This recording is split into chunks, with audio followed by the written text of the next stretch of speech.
अस्सलाम वालेकुम। Mathematics first year, सही है ना। अच्छा, मैंने तकरीबन एक्सरसाइजेस तो सारे सॉल्व कर दिए हैं फर्स्ट ईयर के। एक आध एक्सरसाइज होंगी तो होंगी, बाकी सारे चैप्टर सॉल्व है। लास्ट ईयर बच्चों ने मुझे बहुत कहा था कि सर आप बुक वाले एमसीक्यूज सॉल्व कर दें, तो अब मैं बुक वाले एमसीक्यूज स्टार्ट कर रहा हूँ। इंशाल्लाह फर्स्ट ईयर सेकेंड ईयर दोनों के सॉल्व कर दूंगा। चैप्टर वाइज स्टार्ट कर रहा हूँ। पहला चैप्टर कॉम्प्लेक्स नंबर, इसके एमसीक्यूज में सॉल्व कर रहा हूँ। एमसीक्यूज आपकी बुक में भी होगा और आपके हाथ में बुक होगी। मैं इसके बावजूद भी बुक वाला एमसीक्यूज साथ साथ लगाता जाऊँगा। मैं सिर्फ सॉल्व करके दिखा रहा हूँ। पहले पार्ट में कह रहा कि for any complex number z modulus of z is equal to, कह रहा है कि कोई कॉम्प्लेक्स नंबर है। कॉम्प्लेक्स नंबर को हम z से ही रिप्रेजेंट करते हैं। आपकी मर्जी, आप इसकी value x plus iota y ले लीजिए या a प्लस आयोटा b ले लीजिए। तो कह रहा है कि मॉडुलस ऑफ z की क्या वैल्यू होगी ये बता दीजिए। तो ऑप्शन में 4 ऑप्शन दिए हमें। कह रहा है कि मॉडुलस ऑफ z जो है ना, मॉडुलस ऑफ z किसके इक्वल होगा। नंबर 1, ऑप्शन नंबर 1 में दिया हुआ है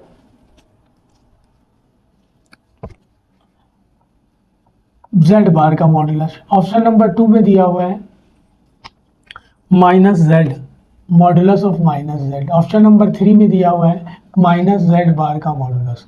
और ऑप्शन नंबर 4 में दिया हुआ है ऑल ऑफ दीज। तो इसका आंसर होगा ऑल ऑफ दीज। ठीक है जी, इसका आंसर ऑल ऑफ दीज होगा। कैसे, हम देख लेते हैं। z दिया हुआ है हमारे पास x प्लस आयोटा y, इसका कॉन्जुगेट निकाल लें। ये हो जाएगा x माइनस आयोटा y। ठीक है जी, इसका मॉडुलस निकाल लें। मॉडुलस निकालने का फार्मूला ये है कि जो भी कॉम्प्लेक्स नंबर दिया हुआ उसके रियल पार्ट का स्क्वायर प्लस उसके इमेजिनरी पार्ट का स्क्वायर। तो रियल पार्ट का स्क्वायर एक्स स्क्वायर और इसका स्क्वायर करेंगे वाई स्क्वायर। ये मॉडुलस ऑफ जेड बार की वैल्यू आ गई। अब हमने निकालना है मॉडुलस ऑफ माइनस जेड। तो जेड की वैल्यू दी हुई है X plus iota Y, minus Z निकालना है तो माइनस से मल्टीप्लाई कर दें इसे। अब इसका मॉडुलस निकालना है। मॉडुलस निकालने का वही फार्मूला, रियल पार्ट का स्क्वायर माइनस एक्स है, इमेजिनरी पार्ट का स्क्वायर माइनस वाई है, अंडर रूट। तो ये हो जाएगा x square plus y square. ये माइनस जेड का मॉडुलस आ गया, ये भी वही आया। अब हमने निकालना है माइनस जेड बार का मॉडुलस। तो जेड बार हम निकाल चुके हैं, x minus iota Y. Minus Z बार निकालेंगे minus x plus iota y. इसका मॉडुलस निकालना है, वही अंडर रूट रियल पार्ट का स्क्वायर प्लस इमेजिनरी पार्ट का स्क्वायर। माइनस में दिया हुआ है, स्क्वायर करेंगे प्लस हो जाएगा। तो तीनों का आंसर सेम आ रहा।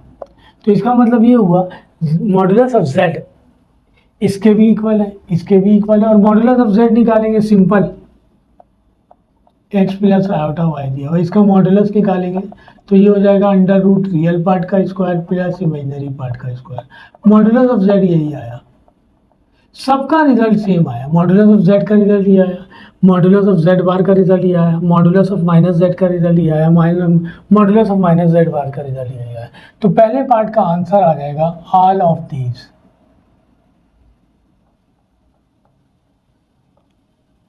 ठीक है जी, पार्ट नंबर 2 का आंसर लिखना। पार्ट नंबर 2 में कह रहा है कि z1 and z2 are any two complex number, then हमें जो है ना कंडीशन दी हुई है बहुत सारी कि कौन सा इसमें सही है। सही है ना, रिले बहुत सारी कंडीशन बना के दी हुई है। तो z1 z2 कॉम्प्लेक्स नंबर है तो z1 प्लस z2 का मॉडुलस लेस देन और इक्वल होगा modulus of z1 plus modulus of z2 का। ठीक है, इन दोनों का z1 प्लस z2 का मॉडुलस निकालेंगे तो ना तो वो z1 आएगा ना वो z2 आएगा, यानी ना ही इन दोनों का मॉडुलस निकालेंगे तो वो आएगा। जाहिर सी बात है, z1 z2 की कंडीशन लेंगे तो z1 का मॉडुलस निकालेंगे। फॉर एग्जांपल z1 में अगर ले लूँ x1 प्लस आयोटा y1, इसका मॉडुलस निकालेंगे तो ये आ जाएगा x1 का स्क्वायर प्लस y1 का स्क्वायर अंडर रूट। और z2 अगर मैं ले लूँ x2 प्लस आयोटा y2, इसका मॉडुलस निकालूंगा मैं तो ये आ जाएगा x2 का स्क्वायर प्लस y2 का स्क्वायर। इन दोनों को प्लस करेंगे तो x ये प्लस ये आ जाएगा और इन दोनों को ऐड करके उसका मॉडुलस निकालेंगे तो ये दोनों नहीं आएगा। सही है ना, वरना मैं इक्वल टू साइन के साथ लिख देता। इसलिए लिखा हुआ है लेस देन और equal to. Less than condition wise जो है ना, ये z1 plus z2 equal to condition wise लेंगे, वरना जो है ना लेस देन ही आएगा हमेशा। तो ये क्वेश्चन नंबर 2 थ्योरी है। ये क्वेश्चन नंबर 3 में कह रहा है कि z1 की वैल्यू दी हुई है, यानी क्वेश्चन नंबर 3 में कह रहा हूँ एमसीक्यूज नंबर 3। ये एमसीक्यूज नंबर 2 का आंसर था, थ्योरी है, ये याद भी रखनी है। क्वेश्चन यानी एमसीक्यूज नंबर 3 में दिया हुआ है z is equal to 3 iota minus 4। इसको अरेंज करके लिख लें -4 प्लस 3 आयोटा। देन वो कह रहा कि z प्लस z बार किसके इक्वल होगा। सही है, तो z तो दिया हुआ है हमारे पास -4 प्लस 3 आयोटा। z पर बार निकालेंगे यानी कॉन्जुगेट इसका निकालेंगे, बार ऑपरेट करेंगे तो ये हो जाएगा, z बार की वैल्यू आ जाएगी। z की वैल्यू ये दी हुई है -4 प्लस 3 आयोटा और प्लस z बार की वैल्यू आ गई -4 माइनस 3 आयोटा। तो ये हो गया -4 प्लस 3 आयोटा -4 माइनस 3 आयोटा, इससे ये कैंसिल, ये हो गया -8। इसने ऑप्शन में आंसर में दिया हुआ है 8 माइनस 3 आयोटा -8, तो -8 ऑप्शन में आया है, तो -8 इसका ऑप्शन होगा, आंसर होगा पार्ट नंबर 4। ठीक है जी। एमसीक्यूज नंबर 4, एमसीक्यूज नंबर 4 जो है ना थ्योरी है। वो कह रहा है if A greater than 0 and B less than 0, कह रहा है ए ग्रेटर देन 0 है। आपको पता है ग्रेटर देन 0 का मतलब पॉजिटिव वैल्यू है, और बी के बारे में कह रहा है लेस देन 0, इसका मतलब नेगेटिव वैल्यू है, जो भी वैल्यू है वो नेगेटिव है। तो वो कह रहा है कि देन ए जो है ना बी ए ग्रेटर देन 0, देन हमारे पास वही ऑप्शन में बहुत सारी कंडीशन दी हुई है कि ए बी ग्रेटर देन 0, ये दुरुस्त ऑप्शन है। ए बी लेस देन 0 ये सही है, या फिर जो है ना ए बी इक्वल टू 0 या ऑल ऑफ दीज, और ऑल ऑफ दीज लिखा हुआ है। इसका ऑप्शन ये होगा ए बी लेस देन 0, क्योंकि एक पॉजिटिव वैल्यू है और एक नेगेटिव वैल्यू है, हमें तो प्रोडक्ट मालूम करना है। ए बी का मतलब प्रोडक्ट, तो जब किसी पॉजिटिव वैल्यू को नेगेटिव वैल्यू से मल्टीप्लाई करते हैं तो रिजल्ट नेगेटिव आता है। तो इसका मतलब ए बी का रिजल्ट कभी भी ग्रेटर देन 0 नहीं आएगा, लेस देन ही 0 आएगा, यानी नेगेटिव आएगा। तो इसका ऑप्शन में आंसर जो दिया हुआ है वो ये है a b less than 0। MCQs number 5, MCQs number 5 में कह रहा है कि if n is an even integer then iota की पावर एन किसके इक्वल है, ये बताना है। आयोटा की पावर एन, वो कह रहा है कि एन जो है वो इवन इंटीजर है, यानी एन की वैल्यू हमारे पास होगी 2 4 6, सही है ना। 0 इवन नंबर 0 से स्टार्ट हो रहा है, +2 -2 4 6 8, हम पॉजिटिव ही ले लेते हैं, नेगेटिव नहीं लेते। नेगेटिव लेंगे तब भी हो जाएगा सही, यानी अगर हम नेगेटिव -2 ले लेंगे तो नीचे ले आएंगे, आयोटा स्क्वायर हो जाएगा। अब अगर आयोटा की पावर 2 लिख दूँ तो ये इक्वल होता है -1 के। आयोटा की पावर 4 लिख दें तो लिख देंगे आयोटा स्क्वायर का स्क्वायर, -1 का स्क्वायर +1 आ जाएगा। आयोटा की पावर 6 लिख दें तो इसे हम लिख सकते हैं आयोटा स्क्वायर की पावर 3, -1 की पावर 3 -1 आएगा। तो इसका मतलब इसका आंसर -1 और +1 के दरमियान आएगा। लिखा हुआ ऑप्शन में हमारे पास 1 और -1, 1 और -1, ये ऑप्शन होगा इसका। If n is even integer, अच्छा एन की जगह अगर मैं 0 रख दूँ तो आयोटा की पावर 0 का मतलब 1 हो जाएगा, किसी भी वैल्यू पर पावर 0। और अगर मैं -2 भी रखता, इवन इंटीजर माइनस में भी होता है, -2 रख दूँ मैं इसकी पावर, तो इसे मैं यूँ लिख दूँ आयोटा की पावर 2, आयोटा की पावर 2 -1 के इक्वल होता है, नीचे आगे प्लस हो गया ना, ये -1 1 डिवाइडेड बाई -1 का मतलब -1। तो वो उस सूरत में भी हमारे पास 1 और -1 के दरमियान रिजल्ट आएगा, नेगेटिव लेंगे तब भी। पार्ट नंबर 6, पार्ट नंबर 6 में कह रहा है कि if z is any real number x then its conjugate is, वो कह रहा है कि z कोई रियल नंबर है, यानी कॉम्प्लेक्स नंबर दिया हुआ है z, वो रियल नंबर है, उसमें इमेजिनरी पार्ट नहीं है। अब हमने उसका कॉन्जुगेट निकालना है, सही है ना। और रियल नंबर की वैल्यू दे दी है x, सही है। यहाँ पे आयोटा y लिख देते तो ये इमेजिनरी नंबर होता, वो कह रहा है z रियल नंबर है, इसका कॉन्जुगेट निकालना है, बार ऑपरेट करना है। बार हमेशा इमेजिनरी नंबर पे ऑपरेट होता है, प्लस का होगा तो माइनस कर देंगे, माइनस का होगा तो, रियल नंबर पर ऑपरेट नहीं होता, real number as it is ही रहेगा। तो अगर हम z रियल नंबर हो तो उसका कॉन्जुगेट भी रियल ही नंबर रहेगा, तो उसका आंसर भी दिया हुआ है x। पार्ट नंबर 6 का आंसर दिया हुआ है, यानी एमसीक्यूज नंबर 6 का आंसर x ही होगा। एमसीक्यूज नंबर 7, पार्ट नंबर 7 का सवाल ये है कि -1 की पावर -21/2 किसके इक्वल है। हम इसे प्लस कर लें, नीचे ले आए, इसे इस तरह लिख लें, -1 की power 21 whole raise to the power 1/2। तो -1 की पावर 21 का मतलब -1 और इस पर पावर आ गया 1/2। तो -1 इक्वल होता है 1/2 का मतलब रूट, और -1 इक्वल होता है आयोटा स्क्वायर के। आयोटा स्क्वायर को रूट से बाहर निकालेंगे आयोटा। ये कॉम्प्लेक्स फॉर्म तो नहीं है, इसे कॉम्प्लेक्स फॉर्म में लाने के लिए आयोटा से मल्टीप्लाई कर लें और आयोटा से डिवाइड कर दें। आयोटा 1 से मल्टीप्लाई होगा आयोटा और आयोटा स्क्वायर। आयोटा स्क्वायर की वैल्यू होती है -1, तो ये हो जाएगा माइनस आयोटा। तो इसका ऑप्शन में आंसर दिया हुआ है माइनस आयोटा, बिल्कुल सही दिया हुआ है। Part number 8, MCQs number 8। MCQ number 8 में वो कह रहा कि z इज इक्वल टू 0 और 1, देन z स्क्वायर किसके इक्वल होगा। z दिया हुआ है 0 और 1 के, कॉम्प्लेक्स फॉर्म या ऑर्डर पेयर फॉर्म में दिया हुआ है। इसे कॉम्प्लेक्स फॉर्म में लिखेंगे तो रियल नंबर 0 और इमेजिनरी नंबर 1 है तो 1 इंटू आयोटा, तो ये हो जाएगा आयोटा। z स्क्वायर किसके इक्वल होगा, इस पर स्क्वायर कर दें, -1 के इक्वल हो जाएगा। तो -1 ऑप्शन में दिया हुआ है, बी ऑप्शन में दिया हुआ है, तो पार्ट नंबर 8 का ऑप्शन है -1। एमसीक्यूज नंबर 9, एमसीक्यूज नंबर 9 वो कह रहा है कि the product of two conjugate complex number is, तो दो कॉन्जुगेट कॉम्प्लेक्स नंबर का प्रोडक्ट जो है वो इज रियल नंबर होता है। ठीक है, कैसे, अब आप कोई एक कॉम्प्लेक्स नंबर ले लें, फॉर एग्जाम्पल चाहे आप उसे जो है ना वेरिएबल फॉर्म में ले लें या न्यूमेरिक फॉर्म में ले लें। मैं वेरिएबल फॉर्म में ले रहा हूँ, इसका कॉन्जुगेट ले लेते हैं तो ये हो जाएगा x माइनस आयोटा होगा। इन दोनों को प्रोडक्ट करेंगे, मल्टीप्लाई करेंगे तो ये अकॉर्डिंग टू फार्मूला मल्टीप्लाई हो जाएगा, रियल पार्ट का स्क्वायर माइनस इमेजिनरी पार्ट का स्क्वायर, ये हो जाएगा x square minus iota square into y square, और आयोटा स्क्वायर -1 के इक्वल होता है। तो दो कॉन्जुगेट, यहाँ पे इमेजिनरी पार्ट मौजूद नहीं है, तो दो कॉन्जुगेट कॉम्प्लेक्स नंबर का प्रोडक्ट जो है इज अ रियल नंबर। अब आप उसे वेरिएबल फॉर्म में ले लें या न्यूमेरिक फॉर्म में ले लें। ये एमसीक्यूज नंबर 9 था। अब एमसीक्यूज नंबर 10, क्वेश्चन दिया हुआ है 2 plus iota divided by iota.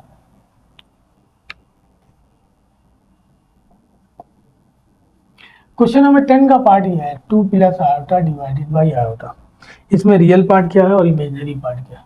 इसमें सवाल कर रहा है कि जो है ना real part is equal to, तो रियल पार्ट निकालने के लिए कॉम्प्लेक्स फॉर्म नहीं है, ये खत्म करना पड़ेगा। आयोटा से मल्टीप्लाई कर दें, आयोटा से डिवाइड कर दें, आयोटा इससे मल्टीप्लाई होगा 2 प्लस आयोटा से, आयोटा और आयोटा को मल्टीप्लाई करेंगे आयोटा स्क्वायर, ये हो जाएगा 2 आयोटा, ये हो जाएगा आयोटा स्क्वायर। आयोटा स्क्वायर -1 के इक्वल होता है, यहाँ भी आयोटा स्क्वायर -1 के इक्वल होता है, डिवाइडेड बाई -1 प्लस 2 आयोटा, सही है, डिवाइडेड बाई -1, ये दिया हुआ है ना।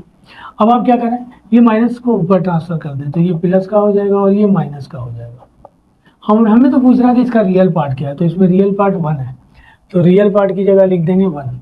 एमसीक्यूज नंबर 10 का आंसर है 1 दिया हुआ है। एमसीक्यूज नंबर 11, एमसीक्यूज नंबर 11 में वो कह रहा है कि the plane on which complex number are shown, यानी वो प्लेन जिसमें कॉम्प्लेक्स नंबर का हम ग्राफ बनाते हैं वो कहलाता है complex plane.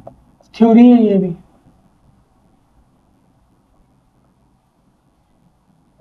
Part number 12, part number 12 में वो कह रहा है कि the modulus of a complex number z is the distance of P x y from the origin. वो कह रहा है कि z कॉम्प्लेक्स नंबर दिया हुआ है, इसका मॉडुलस निकालेंगे, अभी निकाल के आए, अंडर रूट रियल पार्ट का स्क्वायर प्लस मॉडुलस निकालेंगे, ये आएगा। तो वो कह रहा है कि the modulus of complex number जो है ना z is equal to x plus iota y is the distance, ये डिस्टेंस है, एक पॉइंट दिया हुआ है पी एक्स वाई का, फ्रॉम कहाँ से डिस्टेंस है, तो बहुत सारे पॉइंट्स लिखे हुए हैं और एक पॉइंट लिखा हुआ है उसमें ओरिजिन, पहले लिखा हुआ है फ्रॉम एक्स एक्सिस से, फ्रॉम वाई एक्सिस से, फ्रॉम जो है ना ओरिजिन या फ्रॉम एक्स वाई से। तो फ्रॉम ओरिजिन से इसका डिस्टेंस निकालेंगे। डिस्टेंस फार्मूला हमने पढ़ा हुआ है y2 minus y1 whole square plus x2 minus x1 whole square, ये ना x2 y2 x1 y1, तो y2 की जगह 0, y1 की जगह y, x2 की जगह 0, x1 की जगह x, स्क्वायर कर देंगे, इसका स्क्वायर करेंगे Y square plus x square, arrange करके लिख लें, आ जाएगा x square plus y square. Modulus भी यही है ना, तो modulus of complex number distance है from x y, point x y from origin, origin तक का। तो यहाँ पे लिखेंगे ओरिजिन, 0 0 का मतलब होता है ओरिजिन। पार्ट नंबर 13, सही, ओरिजिन वो पॉइंट जहाँ एक्स और वाई दोनों की वैल्यू 0 है, ये पॉइंट है जहाँ एक्स भी 0 है और वाई भी 0 है। बाकी कहीं भी यहाँ पॉइंट लेंगे तो एक की वैल्यू कुछ ना कुछ होगी, वाई 0 होगा, और अगर यहाँ पॉइंट ले लेंगे तो यहाँ एक्स और वाई दोनों है, एक्स की वैल्यू भी आएगी और वाई की भी वैल्यू आएगी। पार्ट नंबर 13 कह रहा है कि z1 और z2 दो कॉम्प्लेक्स नंबर दिए हुए, हमें मॉडुलस ऑफ z1 z2 निकालना है। हमारे पास दो कॉम्प्लेक्स नंबर दिए हुए हैं, एक z1 और एक z2। z1 दिया हुआ है हमारे पास 2 प्लस 3 आयोटा और z2 दिया हुआ है 1 माइनस आयोटा। z1 दिया हुआ है 2 प्लस 3 आयोटा और z2 दिया हुआ है 1 माइनस आयोटा। हमें कह रहा है z1 z2 का मॉडुलस निकालना है, तो पहले इसको मल्टीप्लाई कर लें फिर मॉडुलस निकाल लेंगे। 2 अंदर 2 minus 2 iota plus 3 iota plus minus minus 3 iota square 2 3 में से 2 निकाल देंगे आयोटा बच जाएगा 3 आयोटा स्क्वायर माइनस 1 के इक्वल होता है 2 प्लस आयोटा प्लस 3 2 में 3 ऐड कर देंगे 5 प्लस आयोटा ये आ गया z1 z2 इसका निकालना है मॉडुलस मॉडुलस निकालने का formula under root real part का स्क्वायर प्लस इमेजिनरी पार्ट का स्क्वायर या इमेजिनरी पार्ट के साथ कोई भी नंबर मल्टीपल में नहीं है तो 1 है 25 प्लस 1 26 ऑप्शन में आंसर में दिया हुआ है अंडर रूट 26 पार्ट नंबर 14 में वो कह रहा कि modulus of x plus 5 iota equal to 3 then x किसके इक्वल होगा हमारे पास क्वेश्चन बना के दिया हुआ है उसने modulus of x plus 5 iota is equal to 3 x की वैल्यू निकालनी है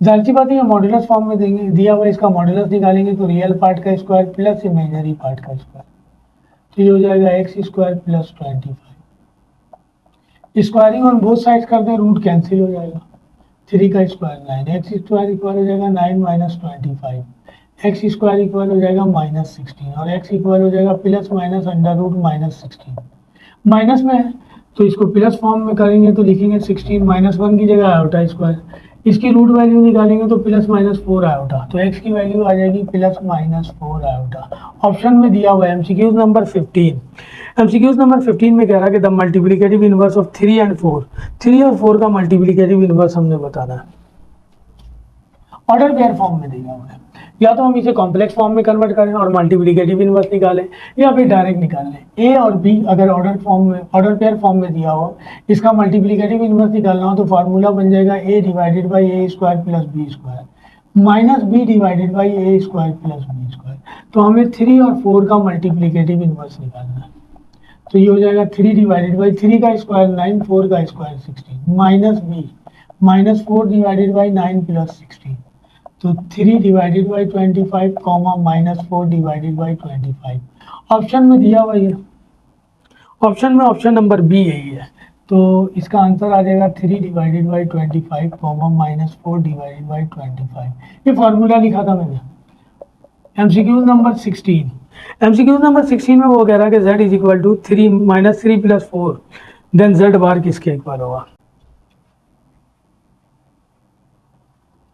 z is equal to minus 3 iota plus 4 z is equal to minus 3 iota plus 4 इसे अरेंज करके लिख लें 4 माइनस 3 आयोटा z का बार यानी कॉन्जुगेट निकालना है बार ऑपरेट कर दें तो माइनस कन्वर्ट हो जाएगा प्लस में तो ये हो जाएगा 4 प्लस 3 आयोटा पार्ट नंबर 17 यानी एमसीक्यू नंबर 17 ऑप्शन में दिया हुआ था हमारे पास 4 प्लस 3 आयोटा सही ना 3 आयोटा पहले लिखा हुआ है दोनों प्लस के real and imaginary part of iota into 3 minus 2 iota हमें दोनों बताना है रियल भी बताना है और इमेजिनरी पार्ट बताना है कंडीशन ये दी हुई है iota into 3 minus 2 iota multiply कर दें इसको इससे 3 iota minus 2 iota square 3 iota square minus 1 के इक्वल होता है तो इसे लिखते हैं 2 प्लस 3 आयोटा रियल पार्ट ये हो गया इमेजिनरी पार्ट ये हो गया तो रियल पार्ट 2 हो गया और इमेजिनरी पार्ट हो गया 3 ऑप्शन में दिया हुआ ये 2 एंड 3 सही है ना पहले वो कह रहा है कि real and imaginary part are respectively तो रियल पहले लिखेंगे और इमेजिनरी बाद में लिखेंगे अच्छा इसी तरह हमें दिया हुआ है z is equal to a plus iota b then modulus of z तो सिंपल सा अभी करके आए हम x प्लस आयोटा y लेते थे z equal to a plus iota y तो मॉडुलस ऑफ z किसके इक्वल होगा वही अंडर रूट रियल पार्ट का स्क्वायर प्लस इमेजिनरी पार्ट का स्क्वायर ये पार्ट नंबर 18 है अंडर रूट रियल पार्ट का स्क्वायर प्लस इमेजिनरी पार्ट का स्क्वायर पार्ट नंबर 19 यानी एमसीक्यूज नंबर 19 में कह रहा है कि 1 plus iota divided by 1 minus iota की पावर 12 किसके इक्वल होगा ये दिया हुआ है जी 1 plus iota divided by 1 minus iota whole raise to the power 12 पहले हम इसे कॉम्प्लेक्स फॉर्म में ले आए इसके लिए मुझे इसके कॉन्जुगेट से मल्टीप्लाई और डिवाइड करना होगा न्यूमरेटर में दोनों सेम है इसे लिख देंगे स्क्वायर और ये 1 टाइम माइनस में है और 1 टाइम प्लस में इसे अकॉर्डिंग टू फार्मूला मल्टीप्लाई करेंगे ऊपर वाले को फार्मूले से खोल दें A square plus 2ab plus B square नीचे वाले को भी फार्मूले से मल्टीप्लाई कर दें 1 का स्क्वायर माइनस आयोटा का square power 2 1 plus 2 iota iota square minus 1 के इक्वल होता है डिवाइडेड बाई 1 आयोटा स्क्वायर हो जाएगा, ये -1 + 1 कैंसिल, पावर 12 है तो ये हो जाएगा 2 iota divided by 1 iota square -1 के पावर 12 है, 1 + 1 2, इससे ये कैंसिल, ये आ गया आयोटा की पावर 12, इसे मैं लिख दूंगा आयोटा स्क्वायर की पावर 6, आयोटा स्क्वायर -1 के इक्वल होता है, -1 पर पावर इवन है +1 हो जाएगा, तो 19 का आंसर 1 है, ऑप्शन में भी दिया हुआ है 1। द वैल्यू ऑफ आयोटा की पावर -7, एमसीक्यूज नंबर 20, हमें आयोटा की पावर -7 की वैल्यू बतानी है। आयोटा की पावर -7, इसे प्लस में कर दें, इसे हम इस तरह लिख दें आयोटा स्क्वायर की power 3 into iota, iota square -1 के इक्वल होता है, -1 की पावर 3 और इंटू आयोटा, -1 की पावर 3 का मतलब -1 आयोटा से मल्टीप्लाई होगा, -1 होगा आयोटा। अच्छा, मुझे इस फॉर्म में ये नहीं चाहिए, ये खत्म करना है आयोटा, तो कॉन्जुगेट आयोटा से मल्टीप्लाई और डिवाइड कर दो, ऊपर आ जाएगा माइनस आयोटा, नीचे आ जाएगा आयोटा स्क्वायर, तो माइनस आयोटा आयोटा स्क्वायर -1 के इक्वल होता है, माइनस से minus cancel, iota divided by 1 का मतलब आयोटा, तो एमसीक्यूज नंबर 20 का ऑप्शन है आयोटा, यही दिया हुआ है आंसर में, तो ये एमसीक्यूज नंबर 20 था। तो इस तरह हमारे पास चैप्टर नंबर 1 के तमाम एमसीक्यूज हो गए। इंशाल्लाह नेक्स्ट टाइम चैप्टर नंबर 2 के एमसीक्यूज करेंगे। ठीक है जी, वीडियो अच्छी लगे तो लाइक कीजिए, सब्सक्राइब कीजिए एंड शेयर भी कीजिए। अल्लाह हाफिज़।